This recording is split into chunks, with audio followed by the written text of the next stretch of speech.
Welcome to the Arlington Street Church podcast. Founded in 1729, Arlington Street continues today as a gathering place for progressive people of faith in the greater Boston area and beyond. We are located at the corner of Arlington and Boylston Streets, across from the Public Garden in Boston, Massachusetts.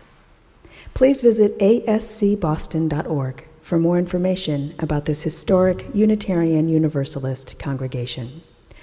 Arlington Street Church, gathered in love and service for justice and peace.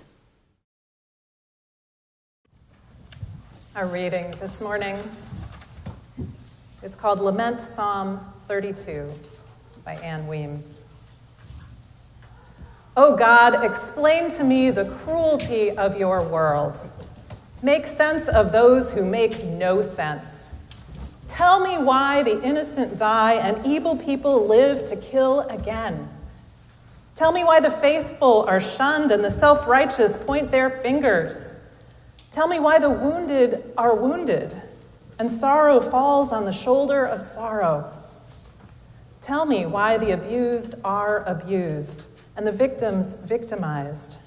Tell me why the rains come to the drowning and aftershocks follow earthquakes. Oh God, is this any way to run a world? Oh merciful one, let us rest between tragedies. Speak to us, for we are your people. Speak to us of hope for the hopeless and love for the unloved and homes for the homeless and dignity for the dying and respect for the disdained. Speak to us, O God of the resurrected one. Speak to us of hope, for in spite of the tidal wave of tears, we remember your story of new life.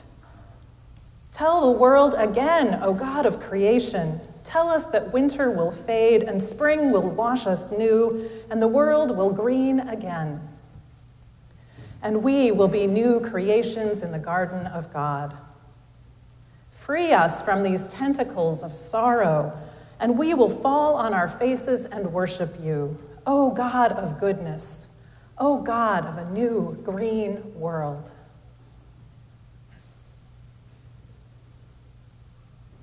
Oh, my people, what a week it has been. Since the time changed last Sunday, we have witnessed what feels like a change in our times, or at least our understanding of them. The poem you just heard was written by a poet and Presbyterian elder who composed a whole book of her own laments based on those in the Hebrew Bible. Now, unlike our poet, you may not be prone to call out to God as the direction for your sorrow and grief, but I invite you to consider this morning the widest possible understanding of God, like the one offered by Bob Hickok in our opening words. The possibility that zero gave birth to the universe, that all our somethings came from nothing, the fear of being alone, that children of chance, orphans down to our atoms, is mother to the idea of God. God as the dress we slip over solitude. God, I think, is a nickname for that creative, life-sustaining energy, that mystery that fuels all that is, a metaphor for all that's beyond our understanding. A place where we can shout our fears and our hopes and believe they might be heard. So whatever name you give or choose not to give, let's say that there are times when our human need for another being to whom we might address our concerns is a valid need. And let's also say that we've been trained in Western culture that we have to make sense, logical sense, of our beliefs or the direction of our yearnings, or they're not valid. But there are times. There are times, my friends, when we need to cry out our pain, our fear, our longing for justice in a world that seems bent on its own destruction. And for that, we have this ancient practice of lamentation, which, it turns out, has a specific shape and form. It begins with turning to God, naming our confusion, our exhaustion, our disappointment, Oh God, explain to me the cruelty of your world. And then it gives us this delicious opportunity to do what many of us have been told we ought not to do from the time we were children, and certainly not as adults. We get to flat out complain. Here we get to candidly name what is wrong. We hold nothing back. Tell me why the innocent die and evil people live to kill again. Tell me why. Tell me why. Tell me why. What in the world are you up to, holy, ineffable mystery? Seriously, what gives? We are allowed the audacity to question, to lash out, to name what we see without trying to dress it up or make it nice. So I'd like to invite you this morning, just while we're all here together. You want to try it out? Think of a sound you would make or a word you want to shout to the God you may or may not believe in for whatever you are lamenting this week. Keep it PG, friends. There are children present. No, seriously, think of it. And when I say go, I want you to shout as loudly as you can. Zoomers, too. I don't care who's in your house. Sound you would make or a word you want to shout to that God you may or may not believe in. Ready? Go.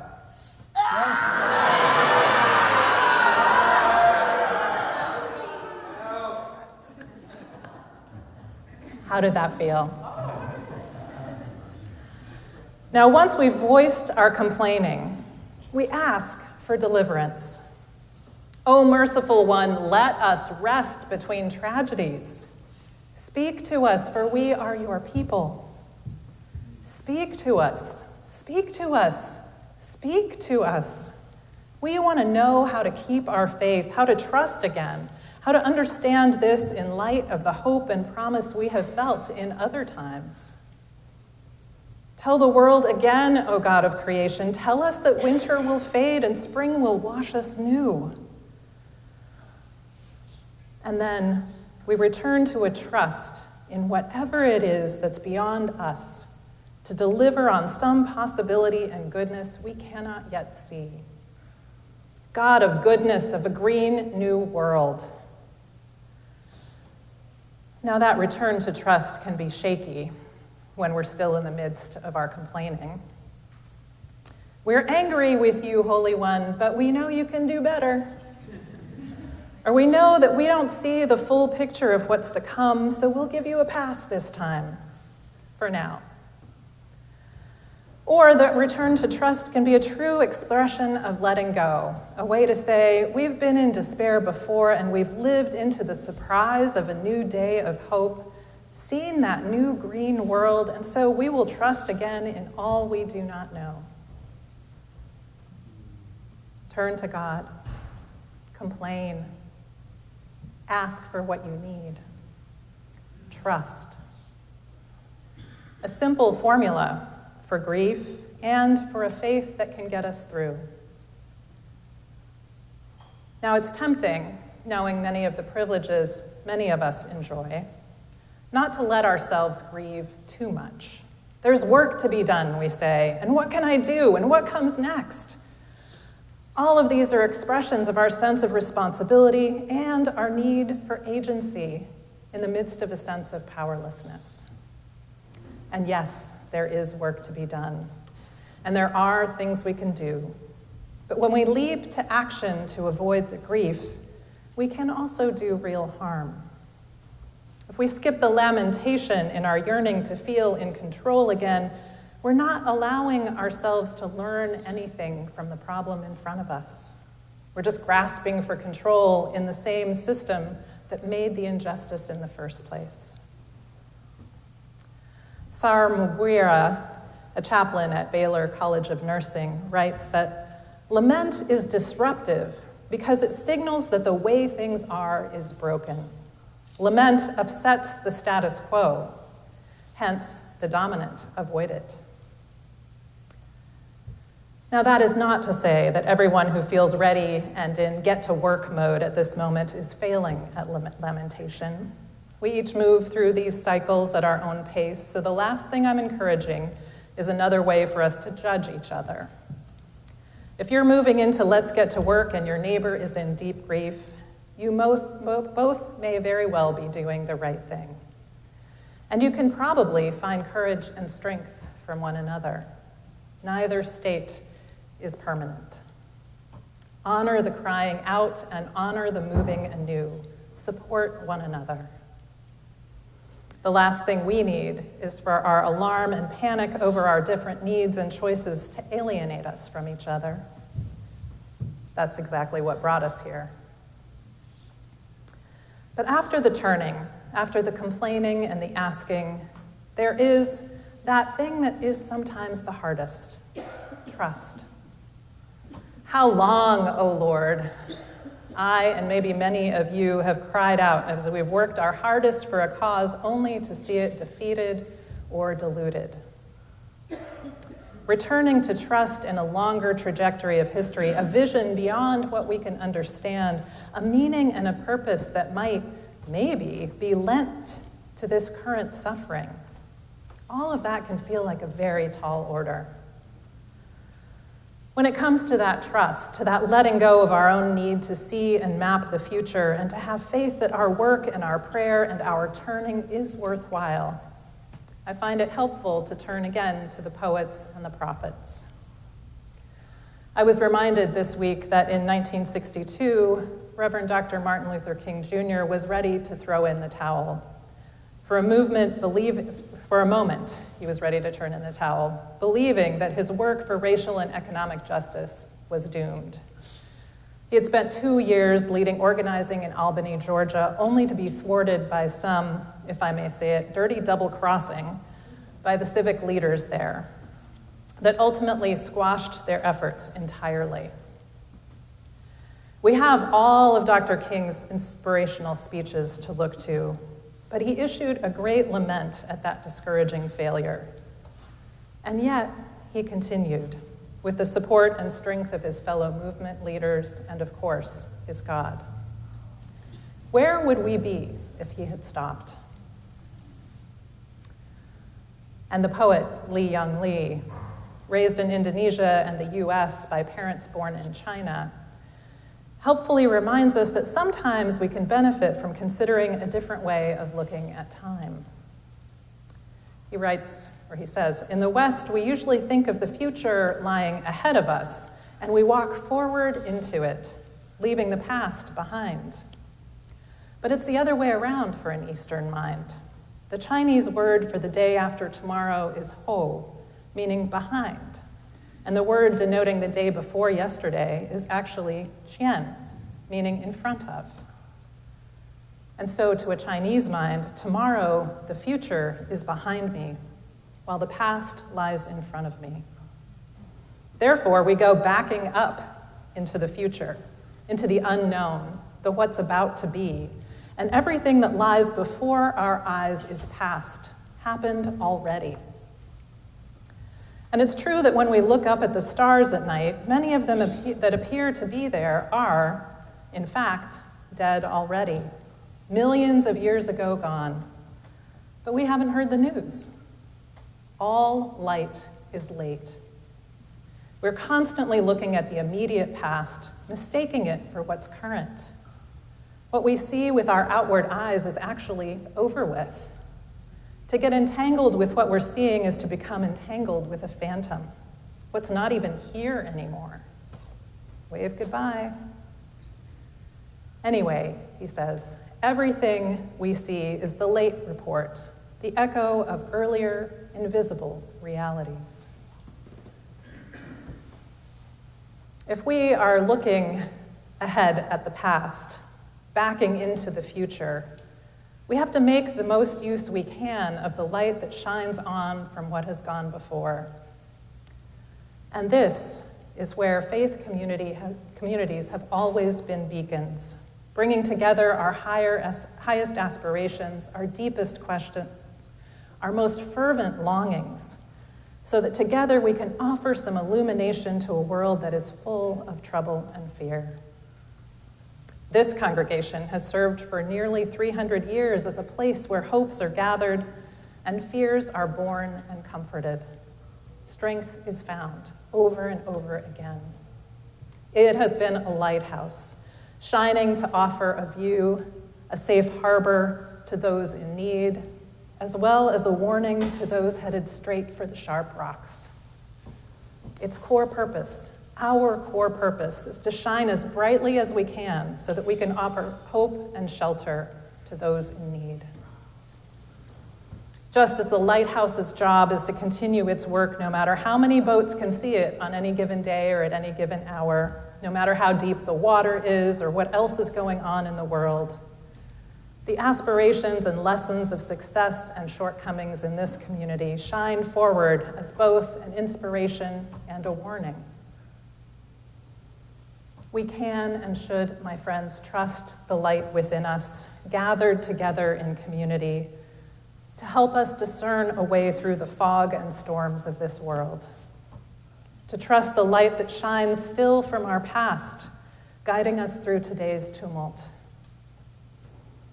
So I offer you this morning some of the light you shared in your very recent past, in the forms of the qualities of spirit you said you wanted to invite in this congregation this year when we first met in September. Dozens of you named compassion, many named kindness, courage, open-heartedness, welcome, connection, serenity, joy, being present, love, hope, embracing the journey. Written on those cards where you described your intentions you wanted to make manifest this year, you described the qualities already here in this community, the yearnings of your hearts, and also, maybe not coincidentally, the qualities many attribute to the Holy One, whose nickname is God. Kay Ryan writes in her poem, Lighthouse Keeping, seas pleat, winds keen, fogs deepen, ships lean, no doubt, and the lighthouse keeper keeps a light for those left out. It is intimate and remote, both for the keeper and those afloat. Let us know when we are ready to be keepers, and welcome one another when we find ourselves afloat. Let us offer our cries of lament and end them in abiding trust in the light we can see before us, no matter what the future holds. Let that light guide our way. Amen.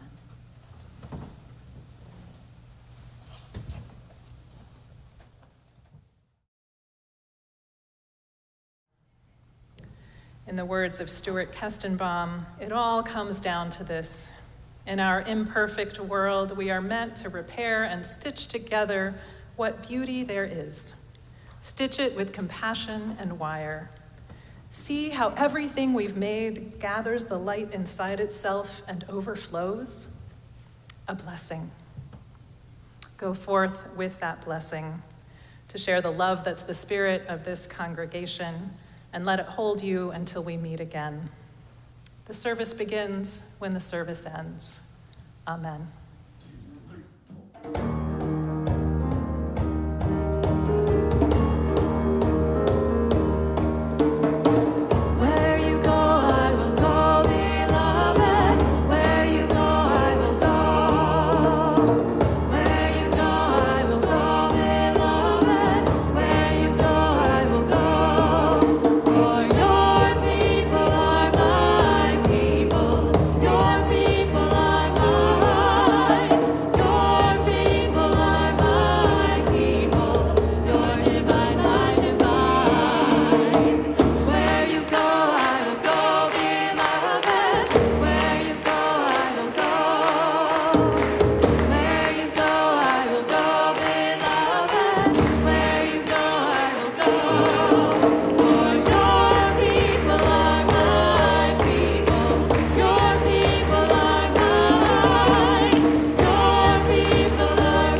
Please visit ascboston.org for more information about this historic Unitarian Universalist congregation.